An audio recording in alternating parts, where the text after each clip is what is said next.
تو عرض یہ کر رہا تھا نبی امی کا معنی ہرگز یہ نہیں ہوتا کہ ان پڑھ ہو، نبی امی کا معنی ہوتا ہے جسے اللہ نے پڑھا دیا۔ اب ہو سکتا ہے کوئی ضد کرے کہ نہیں جی ڈکشنری میں لکھا ہے امی کا معنی ان پڑھ ہے، اور لا کر کے آپ کو کوئی ڈکشنری دکھا دے کہ یہ دیکھو ڈکشنری میں لکھا ہوا ہے، تب تو ہماری پوری تقریر پھر ہو جائے گی ڈکشنری دیکھنے کے بعد کہ دیکھو ڈکشنری میں لکھا ہے۔ تو چلیے ان کے دکھانے سے پہلے میں خود آپ کو دکھا دیتا ہوں۔ یہ ڈکشنری میں لکھا ہوا ہے، صفحہ نمبر یہ القاموس الجدید ہے، اس کا صفحہ نمبر 30 ہے، اس میں لکھا ہوا ہے امی۔ تو امی کا معنی کیا ہے؟ ان پڑھ، نا خواندہ۔ ان پڑھ اور نا خواندہ یعنی نہیں پڑھا ہوا، تو معنی تو ڈکشنری میں وہی لکھا ہوا ہے جو بھیا لوگ کہہ رہے ہیں، تو اب کیا کہنا چاہیے؟ معنی تو وہی ہے جو بھیا لوگ کہہ رہے ہیں، کیا کہہ رہے ہیں؟ ان پڑھ۔ تو کیا کہنا چاہیے؟ جی کہنا یہی ہے ہم نے حضور پر ایمان ڈکشنری کو پڑھ کے نہیں لیا ہے، ہم نے نبی پر ایمان اللہ کے کلام کو پڑھ کر لیا ہے۔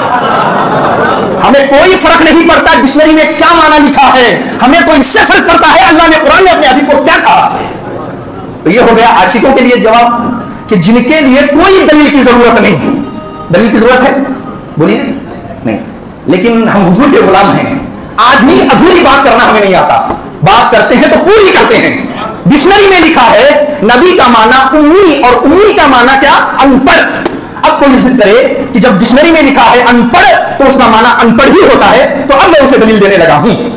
دلیل یہ ہے کہ اللہ رب العزت اپنی شان بیان کرتا ہے قرآن مجید میں۔ سورہ حشر کی آیت نمبر 23 ہے، جو ان کو حشر یاد دلا دے گی اپنا۔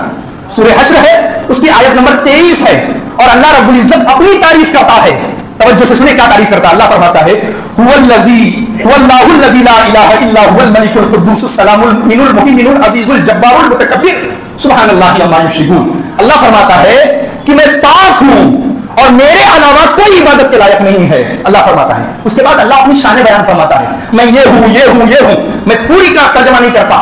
اللہ آگے فرماتا ہے اپنی شان بیان کرتے ہوئے، علماء توجہ کریں، اللہ فرماتا ہے العزیز الجبار المتکبر۔ العزیز میں بڑی عزت والا ہوں، اللہ فرما رہا ہے۔ اس کے بعد فرماتا ہے الجبار میں بڑی قدرت والا ہوں۔ اس کے بعد اللہ فرماتا ہے المتکبر۔ اب کوئی ترجمہ کر کے دکھائے متکبر کا ترجمہ کیا ہوتا ہے کوئی کسی کے اندر طاقت؟ یہ لفظ آپ بار بار سنتے ہوں گے متکبر، ہم اور آپ کسی کو ذلیل کرنے کے لیے کہتے ہیں بڑا متکبر شخص ہے، کہتے کہ نہیں کہتے؟ آئیے ذرا دیکھتے ہیں ڈکشنری میں متکبر کا معنی کیا ہے۔ متکبر کا معنی کیا ہے؟ یہ فیروز اللغات ہے، اور لگ بھگ اردو پڑھنے والے لکھنے والے ہر شخص لگ بھگ اسے جانتے ہیں، فیروز اللغات ہے۔ اللہ اپنے لیے فرماتا ہے اپنی شان کے لیے متکبر ہوں میں۔ اللہ کیا فرماتا ہے؟ میں متکبر ہوں۔ اب ڈکشنری میں دیکھتے ہیں متکبر کا معنی کیا ہوتا ہے۔ اللہ متکبر کا معنی لکھتے ہیں ڈکشنری میں تکبر کرنے والا، مغرور، گھمنڈی، خود پسند۔ کیا ہے متکبر کا معنی؟ گھمنڈی، مغرور، متکبر، تکبر کرنے والا اور خود پسند کرنے والا۔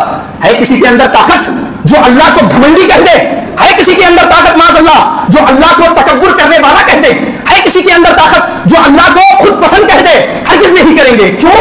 اس لیے کہ یہ لفظ اللہ کے شان کے لائق نہیں ہے۔ بالکل اسی طریقے سے امی کا معنی اگرچہ ان پڑھ ہوتا ہے مگر وہ لفظ مصطفیٰ کے شان کے لائق نہیں ہے، مصطفیٰ کے شان کے لائق نہیں ہے، مصطفیٰ کے شان کے لائق نہیں ہے۔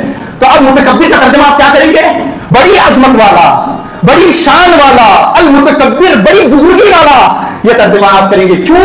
کیونکہ اس میں اللہ کی شان بڑھتی ہے۔ تو جب مصطفیٰ کی بات آتی ہے تو تمہیں موت پڑتی ہے، یہ معنی چھوڑ کر کے دوسرا معنی کیوں نہیں کرتے؟